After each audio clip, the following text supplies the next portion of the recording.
Good day everyone, this is Sibbe Blad.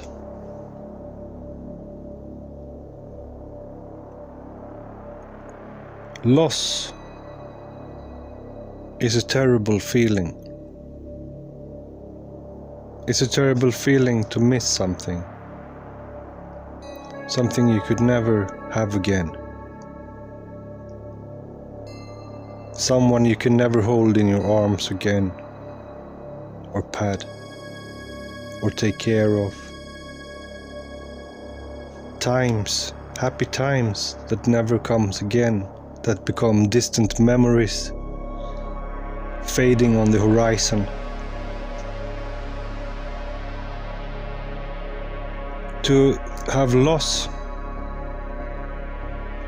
is to say goodbye to the collective sphere that we emanate from, and to be more an individual. So every goodbye reminds us of our own spiritual progress, and it touches us very much to leave this collective, this unity that we arise from. Just like a child have agony when it gets separated with its mother and become an own unit, is for us too. And sometimes you wish you could turn back time, because you're always smarter afterwards when you think back on things. But that is the lesson. Your lesson is to sit and reflect over things that happened. And that way you learn to, except for learning how to let go of everything, which is the greatest lesson in all of this, is to let go of the other and become the one in yourself. And it's also a test of faith, because when your loved one departs or dies, they go into the spirit world. Life can't end. Life was not supposed to end. It's just that life has to develop through stages, and that's why we have the reincarnation cycle. One must remember that every soul, every person, has been millions of creatures. It has passed through all the way from the first one-cell creatures in the seabed, reincarnating through all the systems and learning all the abilities there is to learn,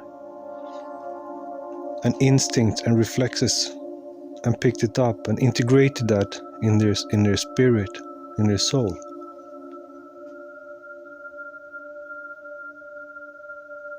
So one mustn't think that the present form is everything that exists. This is a stepping stone on the journey.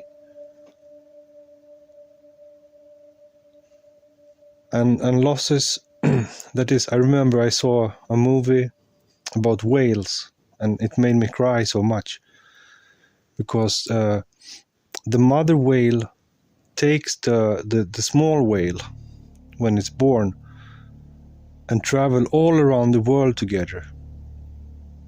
And then after 1 year, she leaves the little whale by itself, and it's crying, it's screaming, and it's so terrible, you know. It made me cry so massively. But also a believer as I am, that nature, that's purpose with this in nature. It feels a purpose. It's an important thing for the soul to learn. So the little baby whale, it's crying, it's all alone, it's pressured, it's weighed down by this heavy loss of its mother. but it learned to swim on by itself. It learned something very brutal, and my own theory, I never read this anywhere, is that whales are very high on the reincarnation scale, just like elephants on land.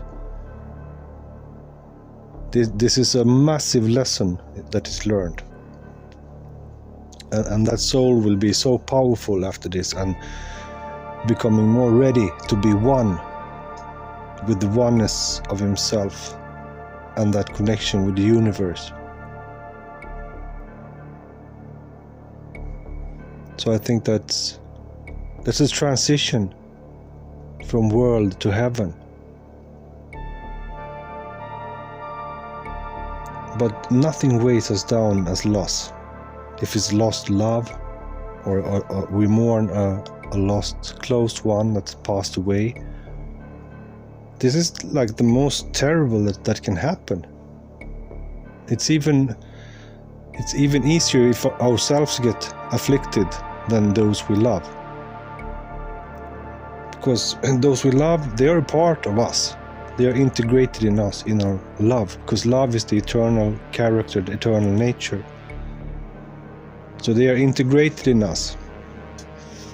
And then when their physical form disappear and lie down and sleep and rest and travel away from here and fly on, it's so terrible and dreadful. It hurts so much for us. It hurts so much, and it can be also staggering how, when you think back on it, how good it was, how bright your times was together. And I know when my last dog, when he passed away, I was very sad for a long time. And now I trying to, when I see his picture on the wall, I try to be happy and say hello and take his positive vibes with me in my everyday routines. Every time I feel down and not motivated, I don't feel like doing anything or making any sports or anything, it just pops up on his mind, his face, and then automatically I want to go out and move in the nature. It's like his spirit is with me, in me, and I can use this. He's giving this to me. And after he passed away, there was so many signs. We had so many signs. It started when I saw a clip from England, a woman that has lost her son, a child, and she was devastated by this mourning. So 1 year after this had happened, she went to the grave and said, "Please give me a sign, show me something." And then a little robin, a little red-chested small bird, jumped on the gravestone and sat and watched her. And she said, "Oh, come." And the little bird came and sat on her hand. You know, so I had that in the back of my mind. And when we buried our dog,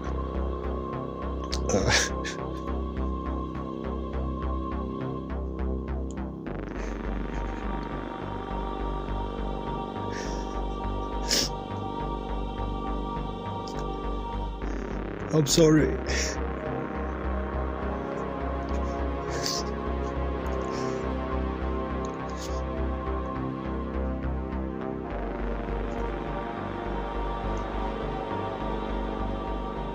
Yeah.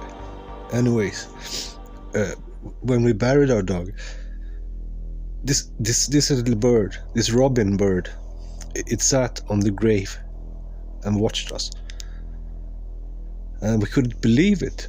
We said, "Wow, must be a coincidence." But he sat there a long time, 5 minutes.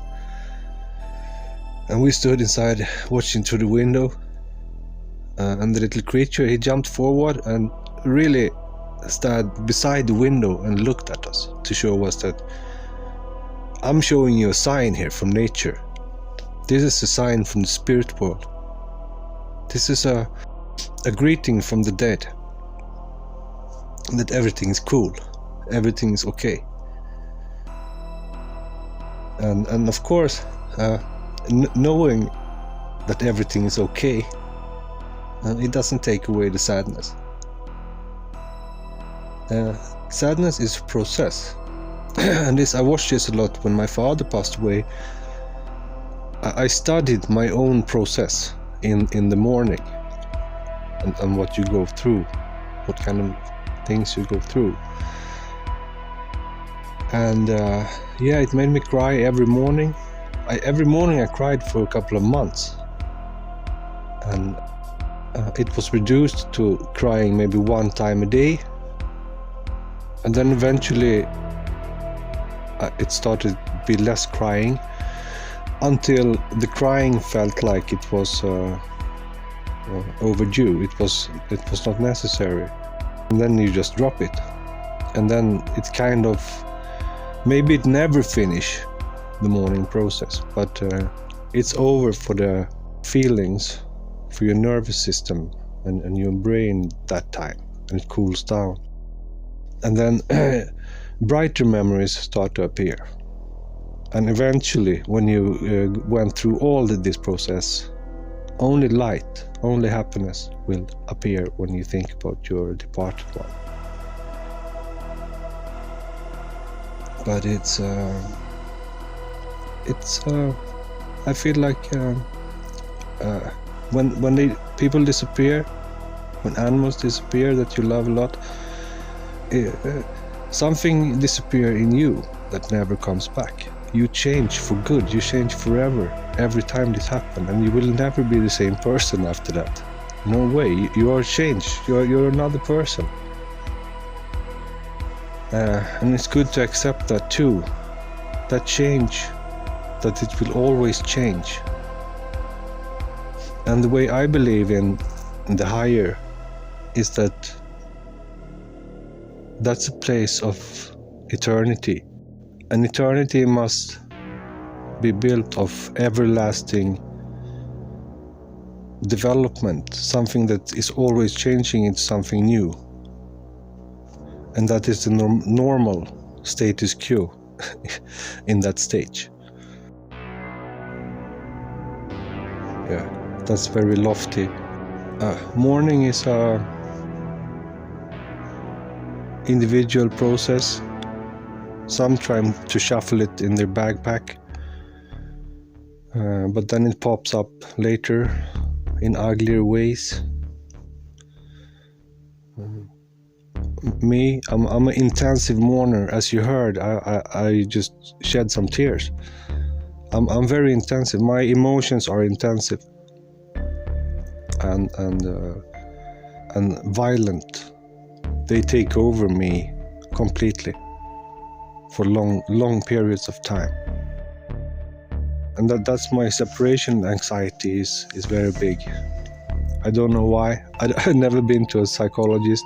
Probably they would have something to say about it, but anyway, it's very strong. And then I knew in the back of my head, because my mother's doctor, and she said people who stuff things, it explode and they become even more sad. So then I thought, oh yeah, maybe I just take the sadness now while it's here, and then later come whatever, and not try to save that for later and to be like tense or strange, like people must do if they take that strategy. So I just dive into the sadness fully. I submerge myself totally in the sadness, and I let it work out everything. And in that enormous sea of pain, in that sea of longing, and being tormented by these feelings, it strikes me that this is the highest love we feel. We feel so much love. It's pouring like a river in us. And actually we are so small that we cannot handle this divine river of love. We cannot handle this shining river connected from the heavens down in our heart and soul. It's way too much for us, and that's why we feel it as it was pain, like it was pain. We experience that feeling like pain because it's too big for us. Actually, it's love. It's the eternal love you feel, and it touches you. Many people, they get nourished by these people who have passed away. They activate powers in the mourner. Some report that they have got Kundalini, and probably it's the spirit world is protecting them and rising their Kundalini prematurely to give them a shield of protection from this immense sadness, this immense foggy darkness that is descending on their minds. And people are sensitive, they can break down. Some become completely mad from sadness. They lose it completely and have to get some treatment from a therapist. But if they're lucky, they have a partner that can. I'm really lucky I had a partner when this happened last year. It was so comforting to have someone look out for you a little bit, and I have done that myself to others in life too. People who have a drastic thing happened and mourning came.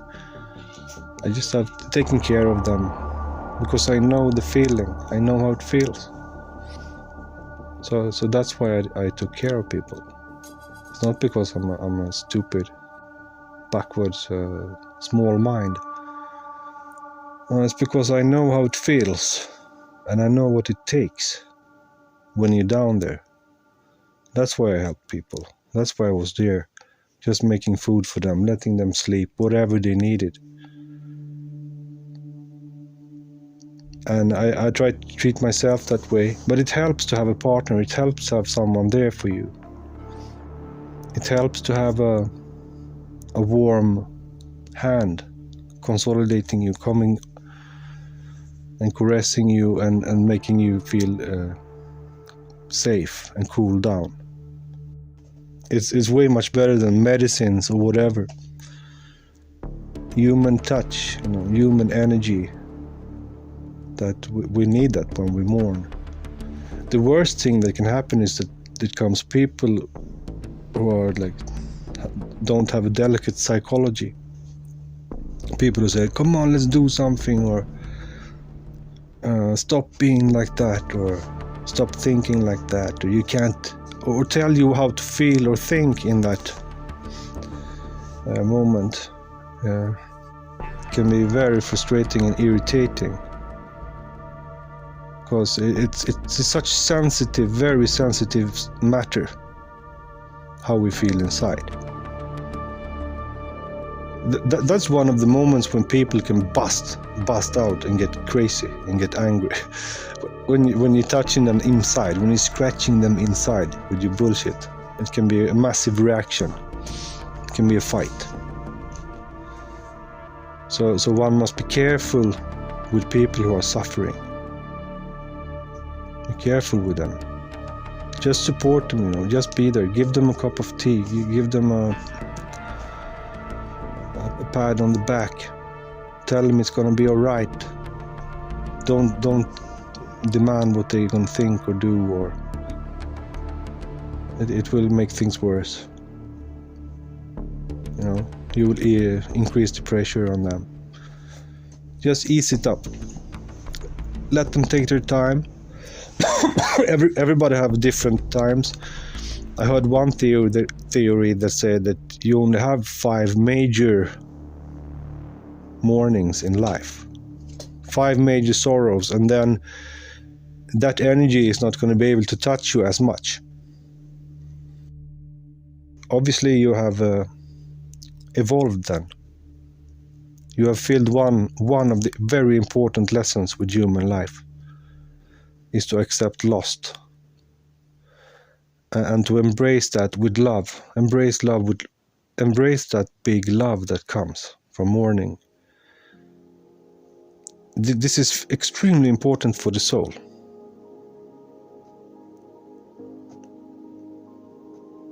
You know. And what can one say? I did this video on request. Someone that has been through a very hard time now, and so I spoke around the matter a bit here. I hope maybe it satisfies a little bit of your. It's hard to talk about, you know. I get you know, you get nostalgic and think a lot, and then trying to be subjective and just think about that. It's like my brain is splitting in two. I'm both speaker and listener. So that's why maybe I'm talking myself a bit or something. I don't know. But of course, it's a great subject, and we cannot lose our faith in life. We cannot lose our faith in the purpose of this thing that we're going through together, and the meaning of all our relations, our closest that we have, and what significance that have in the spiritual world and eternity, in the Akashic Register, in the Mimer's Well. You have made an imprint forever together. An imprint in God's consciousness and love that will never disappear, whatever happens. You have written this saga, you have written this tale. And that you will, when you yourself are on your deathbed, that will warm you. That will make you feel like, yeah, it was worth it. It was worth it all, this travel. And from my belief, and I heard it from ancient traditions, the animals that you had, they're gonna meet you, they're gonna greet you on the other side. And if that is true, you know what kind of love you will expect, what kind of reunion you will expect. And I'm not telling you to believe something now, but don't exclude the possibility that it might happen. All right, everybody, take care. Bless.